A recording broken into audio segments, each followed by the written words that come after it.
afterwards. So there we go. It's recording in progress. So hopefully if there's anyone wants to catch up in these final bits, then they can do. If I lose, for example, you can't hear me, or it sort of the signal degrades a bit, feel free to put some notes in the comment in the chat section, and I'll try and recover anything I need to. Quick introductions then. So hopefully everyone can see my picture on the screen now. My name's Matt Riley. I'm the Quality Compliance Director at Complete IT, and I'm also the Data Protection Lead for Sharp Business Systems in the UK. I've been with Complete IT 8.5 years now, so it's a very long time, which is great. And I've been invited here by Jess and the team to talk a bit around protecting your data. Businesses have this massive reliance on the data that they have, and it is really important to make sure it's well protected, well looked after. And I'm going to take a slightly holistic approach to it as well, around not just data protection in terms of traditionally what we all see and get scared of, the GDPR, but more of a overarching whole information security perspective, and make sure we look after data. Have a touch on what breaches are, what could be a breach, what might not, and how you should be dealing with it.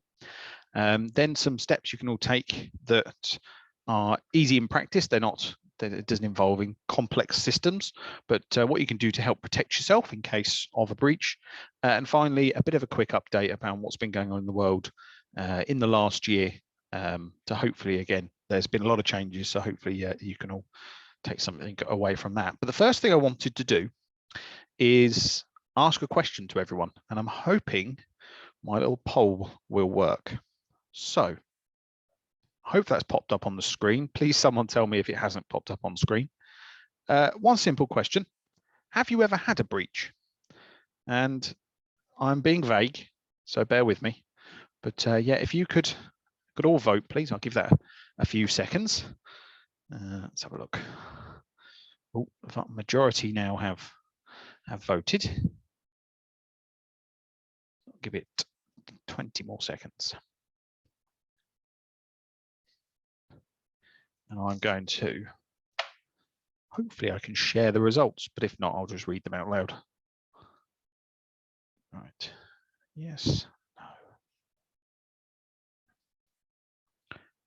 Perfect, okay, 90% of people have, well, 93.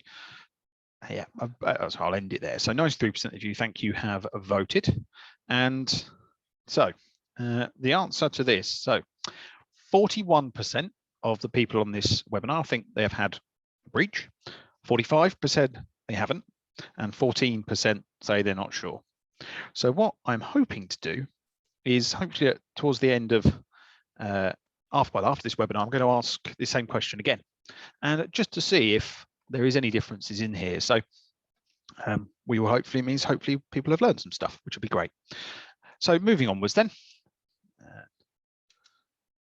I will, hopefully the poll is there, and stop sharing, perfect. So please let me know, I hope that's got off the screen. So we talk about data, and people often do get very hung up on the fact that personal data is talked about a lot, and the threats of, especially when GDPR sort of first came to the table, everyone was worried about big fines here, massive penalties there. But actually, businesses should take a really top-arching overview of all the data they have. So it's not just about personal data. That's actually one of the key parts, but one of the parts of it. So again, as businesses, we all have financial data, we all have commercial data, we all have our customers' data, and we have to make sure that we're protecting it all. In practice, there haven't been especially within the SME market, there haven't been huge amounts of fines under GDPR, et cetera, related to this. But actually, where businesses are damaged is if someone hacks in and steals some financial data, goes and steals some commercial data. If someone broke in and stole your suppliers lists and how much you pay for your suppliers, they could use that and it could really damage your business. So always thinking about personal data does really sort of blinker the view to all of this, that we should always be thinking about all of the information we hold. But actually what I wanted to do today, and the lessons we have in this, I'll cover sort of all four aspects of it, but I specifically did want to touch on the GDPR and a personal data breach, because it is one of the most important things we have to look after is personal data. So there is a horrible technical term of what defines a breach. And it's on the screen for you there to have a look at. But fundamentally, what it is data related to natural living persons in the UK is accessed unlawfully, destroyed without permission, lost, changed without permission, stored unsafely, transmitted to people it shouldn't be. So effectively, it's someone having access to personal data that they really shouldn't do. And people often think it's often there's a breach, it's terrible, but it's all about risk and it's all about the scale of the risk. So I wanted to take you through some real life examples that happen day in, day out. Some are a much bigger risk than the others, but and just share my thoughts on different examples, and we'll go through a few. So the real key bit and the first myth that especially comes up around the data protection stuff was that every breach ever would need to get reported to the ICO, and that's not true. And we'll work through a real example shortly, but here's some food for thought for everyone. So, for example, a potentially quite a serious breach would be that there's a HR folder on your server that everybody has access to, and it means everyone could see everyone else's sickness record. That's a breach, and that's quite a serious one. Another example of a breach would be, pick on one that's not so. So let's have a look at this one, sending of an email meant for a colleague to a customer. Now, if that email just had someone else's name in it, again, it's still technically a breach because the recipient didn't need to know the personal details of the person within that email, but it's likely to be a very, very low risk. And the myth goes to every single breach needs to report it to the ICO. It does not. It all depends on the risk to the individual who has been put at risk. So again, a very, very broad spectrum of what a personal data breach is. But there are some real key lessons and key things you can do to minimize those risks. Or, let's be honest, every business will have one at some point, some scale or another. Understanding what data has been put at risk, because that's actually what the ICO really, really are keen on if you do have to report a breach. Again, leaving paperwork on a train, it is a breach if it's got personal data on it. But if it had personal data on it, and it had medical records on it, and it had biometric data on it, that's quite a serious breach. So there is no steadfast rule about what is and what isn't what is and what wouldn't get reported to the Information Commissioner's Office. But there are a general set of rules, and it all comes down to risk, and we'll go through that now for you. And we're going to use the example of sending an email meant for a colleague to a customer, and we'll work through this one. So it's our data. Let's just hypothetically speaking, our HR manager accidentally sends a spreadsheet meant for someone internally to a customer of ours, and it's Complete IT's data, and therefore we are the data controller for it. So I'm going to pick on Rebecca, but Rebecca accidentally sends this to a customer. Now, if this is just a spreadsheet that's just got a list of names on it, then the first question when this incident will get reported to me will be, is this likely to result in a risk to that individual, the people in that spreadsheet, their names? Is it going to cause a risk to them, to their rights and freedoms?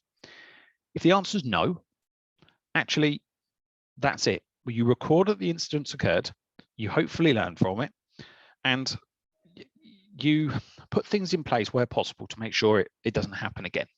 In this instance, very low risk because it's people's names. It is the lowest risk form of data.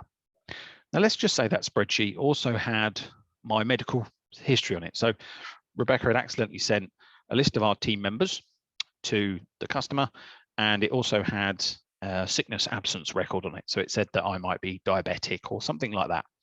In this instance, actually, that risk, there could actually be a risk to that individual. And it's only in those circumstances where you have to notify the Information Commissioner's Office, the ICO, within 72 hours of it being identified. So the challenge is often with businesses is weekends. If it was identified on a Friday night, you've got until the Monday to really do that full report. The ICO want to know immediately, but you have a maximum of 72 hours. So it's really important that you do this risk assessment as early as possible as soon as you know that breach has occurred. So just again, if it's a low risk and you don't think there's a risk to the rights, individual rights and freedoms, you don't need to notify the ICO, but you just have to record it on your own breach register to learn from and demonstrate history. If you think it's going to cause harm, you notify the ICO. There's a next step as well. So if you think that that data is likely to result in a high risk to individuals' rights and freedoms, then there's an additional step of letting the individuals affected themselves know. So let's take this spreadsheet, for example. If this spreadsheet, Rebecca's accidentally saying it's got my personal details on it, it's got that I'm diabetic. Now let's just say that didn't go to a customer. Say that went to my insurance company, and it meant realistically my insurance premiums might go up if I hadn't told them I was diabetic. At that point, it's likely to me as the data subject to cause me a high risk. And in those instances, the data controller must also know, must also inform everyone who has been affected. If you don't think it's a high risk, you don't have to. Again, that's how it's all spelt out. In practice, the vast majority of instances take this lower path. They're not deemed to be high risk. And for us as Complete IT and Sharp, we don't actually hold much, very little high risk data, if any, on team members and our clients, for example. But we work with a lot of businesses in the care sector. And if they have some breaches, again, that's accidental sending of a spreadsheet to the wrong person, accidentally maybe leaving some medical records on a train, accidentally leaving your laptop unlocked and people looking over your shoulder on the train and seeing what you're looking at. This starts to creep up into this higher chain. And again, the really important thing is if you're not sure, it's always good to report to the ICO anyway. They're very, it sounds silly, there's lots of scaremongering at the beginning. They are quite understanding. And in practice, they'll be very supportive. You just have to make sure you notify them. Because again, there are large penalties, especially if you don't notify them. Again, you only have to let the people themselves know if you think it's going to be a really high risk. But a lot of businesses that have had breaches, they have had to notify the ICO. They've let the individuals know anyway, just because it's a good thing to do, although you might not be legally required to. So this is what happens in the event of a personal breach, personal data breach. This, for example, Complete IT and Sharp, this is our process internally, how we deal with it, but we also really take into account any other data that might be put at risk. So I will investigate any potential breach and any potential incident, which includes any data. This purely looks at, this is what I do in the case it was a personal data breach. And so that's sort of a practical example that breaches can happen every day, because it can be as simple as sending an email to the incorrect person, or all the way other end of the scale, ransomware, where everything is encrypted and people are stealing your data from one end of the scale to the other. So it's just about getting to understand what's been put at risk and then doing the right things to mitigate those risks. And if it's a high risk, notifying the ICO. And they aren't going to come down on small businesses that make simple mistakes, because we're all human. If it is a major flaw in how you do what you do, that's different. But the vast majority are just accidents. So moving on then from personal data, we'll quick look at what businesses can do to protect themselves. And again, this takes the whole piece of information security in general. So where information security is different from just data protection just typically looks at personal data. Information security is looking at all of the data you own and control as a business. And there are three, the CIA triad of information security sounds very elaborate, but there we go. So there's three elements to it. There's making sure you've got the right processes, policies, and technologies in place to keep your data confidential. Again, most people understand the need for confidentiality. Integrity is a slightly more tricky one. It's about making sure data doesn't change.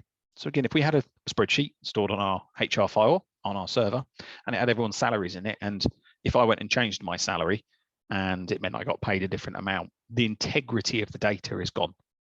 So integrity is really focused on about, you have some data and you know it is what it is. It hasn't been changed without proper authority. And finally, the last one is about availability. So it's the availability for information to be ready to use as and when you need it. So again, removing availability is a bit of a problem. So there's these three strands to it. And across all of this, what you can do is you can put different types of controls in place, but they're generally categorized in three ways. You can put people controls in. Typically, this might be contracts of employment, contracts of confidentiality. It might be putting, having, the word has just suddenly escaped me. Of course it has. Nope, sorry, it's gone. I had it written down, but it's gone. It's effectively, it's the least easy to do, least easy to implement, because we are always reliant on our people. There's another example. The fourth people category is, for example, training people on how to identify phishing attacks, how to identify that email hasn't come from the right person. It's all about putting, sometimes contractual, but sometimes training people in all the measures, the way they can protect themselves. The second category is obviously what Complete IT do a lot of with our clients. It's about making sure the right technology is in place. And again, that ranges from antivirus solutions, managed firewalls, it relates to two-factor authentication. It's within, for example, your systems, who can have access to what. So it's actually only really a third of what we talk about when we talk information security. And the final one is about process and policies. When someone joins your organization, what is the process for them getting in the front door, getting their laptop, getting their security cards, what access they need to in systems? And on the flip side of that, what policies have you got in place? How, for example, how long would you want to keep your data? How would you share it? What steps you need to go through to be sharing data with third parties? And an example of that, for example, would be the questionnaires that businesses ask each other about what they do to protect and look after their data. So these are the three real strands about managing and controlling the people, using technology to protect you, and having good policies and processes in place to make sure that things don't accidentally happen, or make sure that people all act in a certain way. And again, as this alludes to, there is crossover between all three. And we'll go into some of these now. So first of all, what you need to understand, and again, it's the real big challenge with all of this is the amount of data people hold. So what data do you have? It sounds like a simple question, but a lot of people don't know. Where is that data stored? And this has become a real challenge, probably in the last 5-6 years, more so than ever. Traditionally, we all used to have a nice little server infrastructure in the cupboard, and you knew all your company data was there. That's just not the case anymore, and especially with the last year, with many people working remotely, it can be dotted everywhere now. It can be on the laptop itself. Even if you have Microsoft backend, like most of our clients do, people might have chosen to save it in OneDrive, Google Docs, whatever it is. So it's about really understanding, where is your data stored? The next thing is, who has access to your data? And what you should be doing is regularly reviewing internally within systems. So who can access what application, who can access a different folder structure, but also who has access to your data externally, who do you share it with? Then there's the simple question is, why do you have it in the first place? And it really links back to GDPR and the data protection around data minimization. But fundamentally, why do you have it? Do you need it? Should you keep it? Do you have to keep it? Is there some legal reasons you have to keep it? And finally, when it was last used, and this sort of links to the why, if you haven't used data for many, many years, you don't need to keep it, then why would you keep it? So it's then the next leads on to how, and just going back to what data do you have, because it is really important to understand it and document it.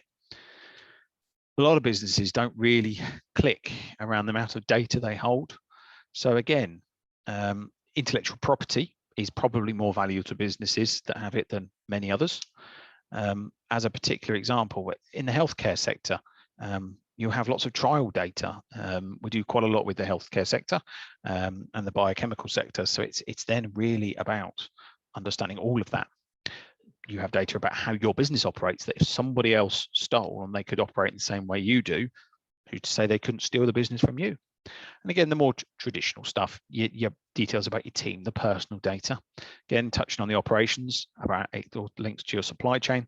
And more recently, again, we all collect a lot of information from social media, through marketing, through these SEOs, and making sure your websites are optimized. You're collecting data to be able to make informed decisions. And again, you have to make sure you look after it and understand what you've got. But this is all often quite visible. There's this concept of also dark data, and you can go into lots of traditional servers and historical data that's been kept for 20 years. You can go and find it. This data has not been used in a very long time. It was kept because people thought they should keep it, but you don't know what it is anymore. You don't know where it is. So you always have to be always conscious of, okay, these 6 items here, you should hopefully know where you keep a lot of that. What else is there is actually a real problem. And again, for example, financial data, older than 7 years, do you need to keep it? And where is it? So it's always considering what you have. And in the event of a breach, understanding what you have to what's been put at risk is the key bit. So some simple steps around how you can protect it. One of the processes is create what's called a record of data processing. This typically looks at personal data. It's an article in GDPR, Article 30, says all businesses should have a record of what they process. And there are some great templates online that you can go and Google and say template for record of data processing. So the idea with this is you're saying what data you have, links to the next one, an information asset register, which is where you store that data, and the two combined will give you a really good picture of what's happened or what data has been put at risk should you ever have a breach. An example of a policy was you have a data retention policy. So again, GDPR says you should have a data retention schedule that says you will keep a certain amount of data for a certain amount of time.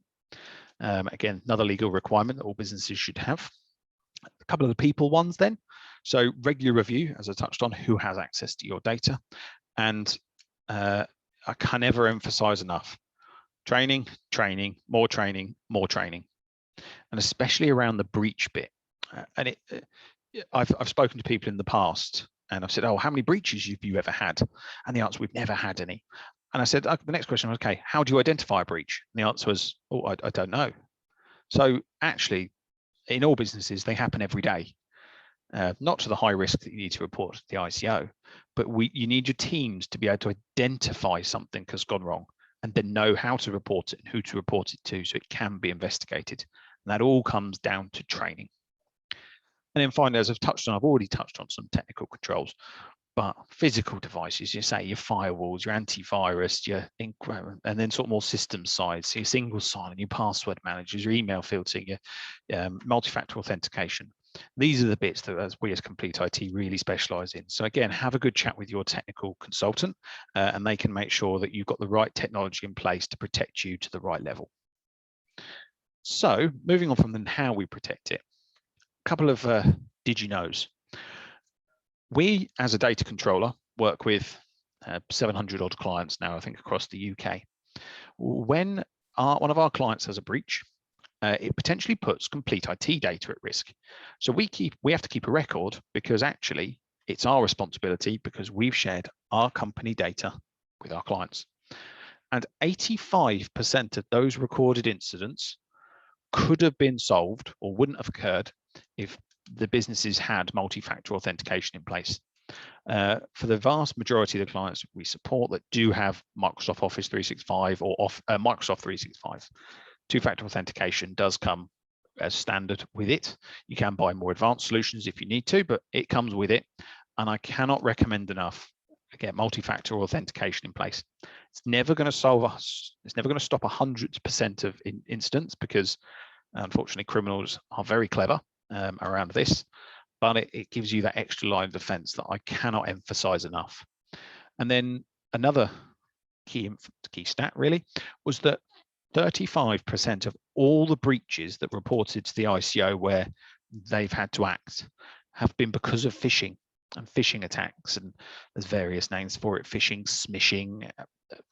Fundamentally, it's someone pretending to be someone else, making you do something you would not have done otherwise, knowing it was that person.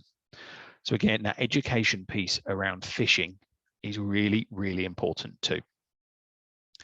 So that brings us to the end of the data protection information security piece. We'll move on to the key changes. If you do have any questions, I should have mentioned this at the start, there is a little Q&A session in Zoom. Feel free to leave a couple of questions in there and I will address them at the end as well. So I'm going to ask that question again that I asked a very short while ago. Taking into account everything we've learned just now, do you still believe that, maybe it's a leading question, 45% said no, 14% said they didn't know if they'd had a breach. So I'm going to ask the same question again on a poll. I'm hoping you can all see it. Have you ever had a data breach? I'll give that a minute or so.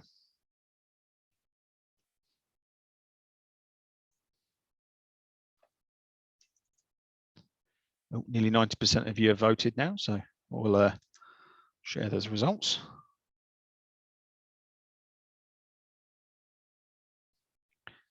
Perfect. Right, I will end that poll then and hopefully share the results. And I'm hoping you can see them, but I've written them down just in case. So now we've gone up an extra 30% of people actually believe they have had a data breach. And again, it's not necessarily a scary thing, because the vast majority, and of all the ones that internally I monitor on behalf of the businesses I support, they're all low risk. All of them are, but there's always something you can learn from each one to do differently. And as well, let's be honest, as humans, we all do make mistakes. And actually I think it accounts for sort of 60% of the incidents that I've dealt with in the last year is just human error. And there are things you can put in place to prevent us humans causing problems. But again, hopefully the sort of change in results there is a good indication that you've learned something, which is really nice for me to hear. So moving on to the final section about really what's gone on in the last 12 months. So there's some in information security and specifically data protection. There's been 5 really big things that have gone on over the last year-ish. We've left the European Union. I've got to break this down. The European Union have said we're adequate, as in the UK. Privacy Shield, which I'll come to in a bit, has become invalid. And there's some more technical stuff around contractual clauses and supplementary measures, which I'll go into in a minute anyway. So first of all, we left the European Union, and it meant the UK adopted lots of laws from Europe itself, and in particular, the UK adopted in full the General Data Protection Regulation. So again, it's just some of the language around this. We talk about GDPR. It's now fully ingrained in British law, which is good because it means, well, in this instance, we were deemed to be adequate by the European Union. So the European Union has a number of different countries around the world, which we'll come to, that it deems adequate. And by that, it means that those countries will look after its data subjects data to the same standards it would. The UK said, when we left Europe, the UK said, yes, European Union, it meets the UK standards. And just recently, the European Union has now said that the UK meets the EU standards. It's a bit of a mouthful. And we'll talk about what that actually means in practice very shortly. And then there were three other key bits that are probably a lot of really important, and especially for us more technology-based people. And I'll come to what that means. So Privacy Shield, for those that have heard it, and prior to that, there was something called Safe Harbor, was basically a piece of legislation or a guide that said EU and UK businesses could share data with American companies that were signed up to Privacy Shield in the United States. So it was a legal mechanism to share data with US-based companies. Now, in the middle of last year, it got invalidated by a ruling called Schrems II. And again, we'll touch on what this means in practice very shortly. And more recently, the EU has also published some new contractual clauses. So again, when you're working with other businesses, typically abroad, I mean, it's outside the UK and EU, they have what will be classed as these standard contractual clauses that basically means is to give that contractual protection for the data that you might be sharing across. And these have been updated. The last set was out quite a number of years ago. I think it was in the early 2010s. So pre-GDPR. So they've been updated since then. And finally, they've issued some guidance on what's called supplementary measures, which we'll go into in a minute, because it's all a bit dirty and grubby, in the honest answer. And again, this is all covered in the UK and EU's version of the GDPR. So what does this mean in practice? That's all useful stuff to know, but what does it mean in practice? So within the EU and UK, the terms, I apologise if I get back to front with this one. So if we as a UK business and UK entities, oh, I'll stop that sharing. Sorry, UK businesses and UK entities, we will be sharing data, personal data, around typically our team, maybe customers, whatever it might be, across the world with different businesses. And the UK and EU have said these countries here will protect their data protection laws, make sure that the data you share is protected to the same standards as we would hold ourselves accountable for in the UK and in the EU. You'll notice the United States is not on there, and that is actually a really big problem worldwide. Privacy Shield used to mean there was a little asterisk at the bottom that said US-based companies that comply with Privacy Shield. That's no longer the case, and we'll come to what that means in practice again shortly. So if you're going to be sharing data, signing contracts with organizations in these countries, you're okay. If it's outside these countries, you need to be doing more. And this is where, for example, my slides haven't skipped, these standard contractual clauses kick in. So again, they entered into force only very recently. You can use the existing terms and conditions until the end of September, but by the 27th of December next year, any contracts that involve these old clauses have to be replaced with these nice new ones.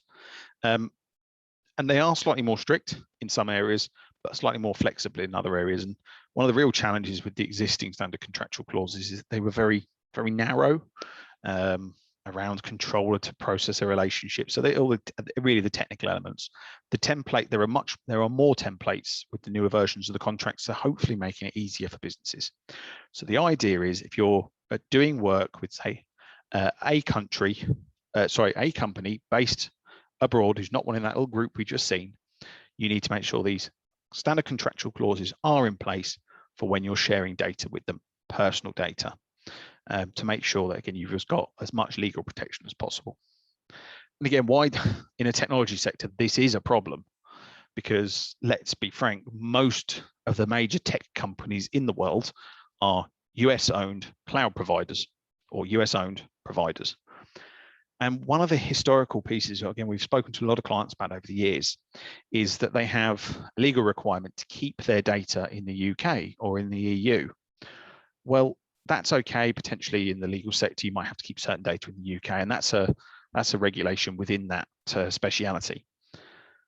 But actually, what trumps a lot of this now is the fact that, in theory, we can't be sharing data with American companies.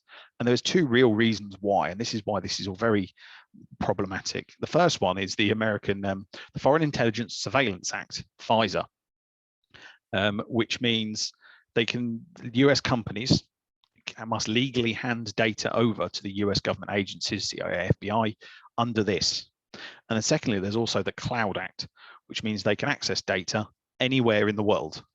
So again, you might have your data stored in an Amazon AWS data center in the UK. In theory, the American government could access that under the Cloud Act. So that's why having just a contract in place with a US-based company is a challenge, because their local law will trump any contracts you have with that company. So again, you have to consider supplementary measures, and by supplementary measures, it's other things you can do to protect it. Now, there is another bit of legislation going through the American legal system where the US government wants access to encrypted data. Well, that's a challenge because they'll have to build a back door into encryption to be allowed to do that. So even if you store your data in a US-based company and it's encrypted, it may not be enough to protect it going forwards. So again, supplementary measures are all built on, it all depends on where they are in the world, what contracts you could have in place, what technologies used, but you have to be considered. And again, there's a horrible word that I can barely say, let alone pronounce, pseudonymization. It is another technical tool that is being explored by a lot of the big technology providers as a way of securing that data. And even if, for example, I had a database of my team and all their sickness records stored in the US, even if the US government accessed that data in its rawest form through pseudonymization, for example, they wouldn't actually be able to read any of it because it's all gibberish. So it's different from encryption. But to be fair, a lot of this is still being developed because of the fact that the guidance really from the EU has changed very recently, and it's a challenge. Again, touching as I touched on, most cloud providers will offer you to store data in the EU, but actually most of their support teams are in the US anyway. So data, when we're talking about data protection, we talk about data storage, but actually storing data is still a form of processing it. So it will still be often processed in the United States. So the real takeaway from this is you have to understand not only where your data is, but when and how it might be accessed. And actually, where we have really sensitive data, businesses will hold, care sector, biochemical research sectors, you then also have to think about what's the risk. There's a few things we can do in practice around that. So we're getting towards the end now, and you'll all be glad to hear. So what should you do in practice? And we'll walk through in practice what we've just talked about. So number one, you understand what data you have, which is transferred to other countries. And it doesn't have to be physically sent over there. It could be accessed. So again, using Amazon, for example, a lot of Amazon support teams, senior support teams, are US based and India based, I believe. So although your data might be stored in the UK, it will be accessed from those third countries. If that country is on that adequate list, as I put up on the screen earlier on, you don't need to do any further steps. You would do your normal your contracts, your data process agreements, as you usually would. But as the EU and the UK now find them that those countries will protect that data adequately, there isn't anything more you need to do other than just keep an eye on that list to make sure there's no changes. The UK should be added to it formally shortly. Recently, Japan was added to it. None have been taken off, but who's know, they might do in the future. So you're going to be working with a company outside of that adequate list. You need to do an assessment of the laws and practices in that country. The US obviously is a big trading partner of the UK and UK businesses. There is lots of information around it. But if it's another country, you have to go and do the research. And most importantly, document the research, because if something goes wrong, you will be held accountable to it. And again, this is the part where we start talking about the Information Commissioner's Office, fines, etc. Then you need to identify and adopt whatever supplementary measures are needed. And I can't give you a list because each and every country is different. Each and every situation is different. But again, if you're going to be sharing certain things, you can go Google to say what's there in practice, and that will help. And again, be continuously aware of changes in these. Number 5, take the relevant procedural steps. Get your standard contractual terms in place. Get your supplementary measures in place. Put everything in place that you think is adequate to protect the data that you do need to share.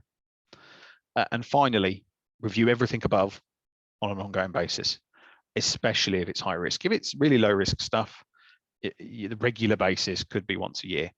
If it's really high risk stuff, you want to be keeping an eye on it monthly, to make sure that you are still, it's your data ultimately, and you could be the ones that get in trouble.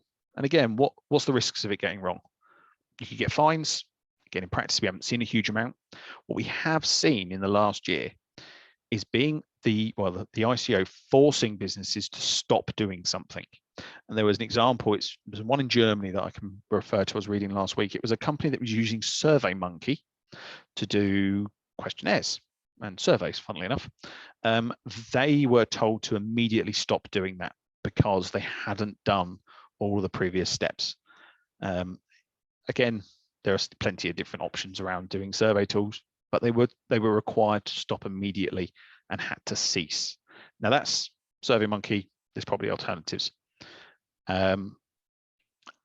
Second to that would be then where it might ever become a risk would be, for example, if again, one of the big technology providers, Microsoft, Amazon, etc., where all businesses are told to stop using them. In practice, let's be honest, it's never ever going to happen, but there is a risk that it could. I put some useful links in here. Bit around, we all use American companies, and I've seen a question come in around Microsoft, and yes, Microsoft are a US owned company, and they will process a lot of data for businesses. Now, again, when you get to this sort of scale, your Microsofts, your Amazons, your Googles of the world, they will all abide by the standard contractual clauses because they know they have to. But if the US government does come knocking on the door and say, I want access to this for this reason, Microsoft, in theory, will have to grant them access. But again, some of the things that Microsoft, and they do talk openly about this on some of the forums and their privacy pages, so feel free to have a read. Again, it's very different for each business. Microsoft, as an example, are fully on board with this and looking at the technical tools they can use to protect our data. And that's where, in this instance, pseudonymization is coming in. So although the data might be stored within Microsoft, the key to that data and the key to making it legible again would be stored with us, the data owners, and therefore, even if the American government did require access to it, it's all illegible and it's all irrelevant. So, yet to touch on that question, actually, because it's a very good question, they are American owned. They are still subject, even if your data is stored in the UK, they are still subject to the Cloud Act, I think it is, of the two, which means they could ask to see your data. They have to have a good legal reason why, but yeah, you never know. So these are some useful links. So a bit around US laws, a bit around Schrems 2 itself, the EDPB, which is the European Union, their recommendations around these supplementary measures. And again, some really good guidelines from the ICO website. It's a great website for information you can find on there as well. So that brings the end of me talking. Hopefully I've one anonymous attendee has put a question, but Jess, did you want to have a look through any other questions? Absolutely, thanks, Matt. Yep. We have got a few in already, so if you want to keep them coming. Yep. First of all, is a phishing email a result or evidence of a data breach? Example, a phishing email appears to be from a director. It isn't, but the name looks like it is. Sent to several employees, some who have just joined. Seems very suspicious to me. Yeah, a very good question. And actually, the problem with phishing is it's actually really easy to get information now without actually needing to compromise anyone. So, for example, many, especially many people I work with, but me personally, I have a LinkedIn account. And on my LinkedIn, I could find who runs Complete IT, who's the managing director. I could find and work out an email address from that, probably. I could see who's joined, when they joined. And the idea would be is if I've just joined Complete IT and I put on my LinkedIn that I've just joined, as an example, if I got an email from our managing director, Colin, or I thought it was for him, I'm more likely to try and please him and do whatever he asks, even if I'm not actually come from him. So phishing could be that people have collected publicly available data. I'd say publicly available LinkedIn data is a really good example, and using that to their advantage. But secondly, okay, it was a very good question because it could be the example of a breach. It's a very difficult one to get to the bottom of because typically that people are just preying on email addresses and trust from someone's importance name, which are all very easily gettable through, for example, LinkedIn. Thank you. And if an email was accidentally sent with only a list of employee names, might a company be obligated to mention that to the employees anyway? No, not necessarily. So a list of names is unlikely to a list of names is unlikely to cause high risk to those individuals, and therefore you're not obligated to do it. Really, we are talking where someone's rights and freedoms are put at risk. If, for example, as I used the example earlier on, if it was my medical history that went to an insurance company and my premiums went up, then it's an actual risk that's been realised at that point. So yeah, no is the answer. You don't have to do it, and you're not obligated to let everybody know. It's all dependent on how risky it would be. Great. And the final one, what about a company like Microsoft? They are US owned. Our data is stored in a UK data center. Is that sufficient? Yeah. It is down to, it all comes down to risk really, and what data is stored within it. Microsoft are still forming a position on it, as all are the big cloud providers. The more recent guidance is still being digested by a lot of the big tech companies.